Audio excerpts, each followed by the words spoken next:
तो जम्मू कश्मीर के पुलवामा से इस वक्त की सबसे बड़ी अहम खबर हम आपको बता दें। यहां पर एक बड़ी आतंकी साजिश को हमारे सुरक्षा बलों ने नाकाम कर दिया और उसकी तस्वीरें देखिए। सबसे पहले न्यूज़ 24 पर हम आपको वो तस्वीरें दिखा रहे हैं जब आज सुबह सेंट्रो कार को उड़ाया गया। इसमें भारी मात्रा में विस्फोटक रखा गया था। रात में दरअसल एक नाके के पास इस कार को इनपुट्स थे, क्योंकि ऐसे कि एक सेंट्रो कार में भारी मात्रा में विस्फोटक लदा हुआ है। एक नाके के पास इस कार को ट्रेस किया गया, उसके बाद इसको चेस किया गया, लेकिन आतंकी एक सुनसान जगह पर इस कार को खड़ी करके फरार हो गए और रात भर इंतजार किया गया। उसके बाद सुबह इस कार को देखिए कैसे उड़ाया गया है।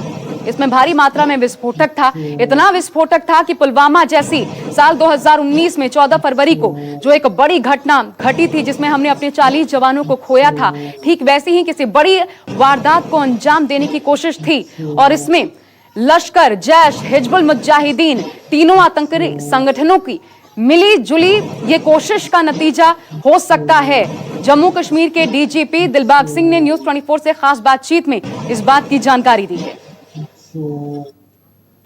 हमारे साथ डिफेंस एक्सपर्ट कर्नल दानवीर सिंह जी इस वक्त जुड़ गए हैं। दानवीर जी, जाहिर तौर पर आपने देखा होगा, मैं उम्मीद करती हूं, ये वीडियो जो ब्लास्ट करवाया गया है इस वक्त जब मुश्किल समय चल रहा है, ये कितनी बड़ी सफलता माना जाए?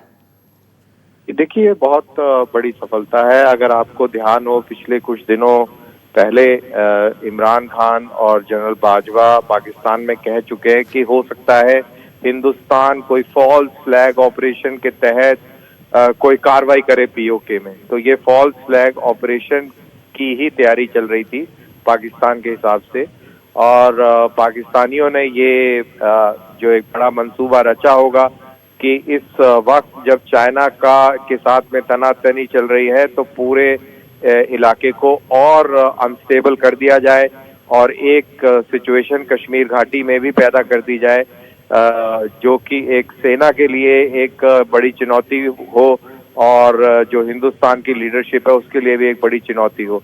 तो मेरे ख्याल से इस सारे सब चीजों को एक साथ जोड़ते हुए अगर देखा जाए तो ये एक बहुत बड़ी सफलता है और इसके लिए बहुत मुबारकबाद उन लोगों को जिन्होंने इसको ट्रैक किया और रियल टाइम और इसको पकड़ा।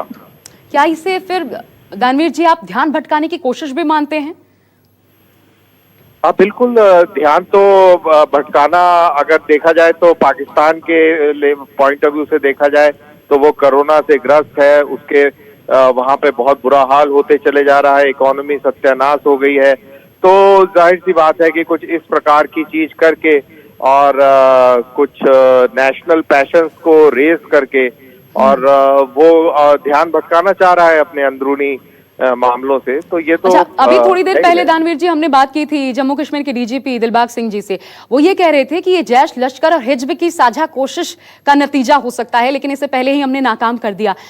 साथ में वो ये भी कह रहे थे कि हमने कमजोर किया है। आप इसे कैसे देखते हैं? साथ में जब ये तमाम आतंकी संगठन साथ में अब लड़ना पड़ेगा ये समझ रहे हैं, तो वाकई ये कमजोर हुए हैं या फिर ये खुद को आगे जाकर मजबूत कर सकते हैं और इस बाबत कुछ और सोचे जाने की जरूरत है? देखिए, आपका इशारा द रेजिस्टेंस फ्रंट की तरफ है, तो दिलबाग सिंह जी बिल्कुल सही कह रहे हैं। द रेजिस्टेंस फ्रंट इन्होंने क्रिएट किया है क्योंकि इनको ये लगता है कि सब एक साथ इकट्ठे होके ये जो अपनी जो आतंकवादी गतिविधियां हैं करेंगे तो ज्यादा उसका नतीजा अच्छा होगा। अगर उस लिहाज से स्पेसिफिकली देखा जाए तो ये बहुत बड़ी कामयाबी है और इसमें कामयाबी ये इसलिए मात्र नहीं है कि हमने आईडी पकड़ लिया और एक बड़ा हादसा होने से रोक लिया।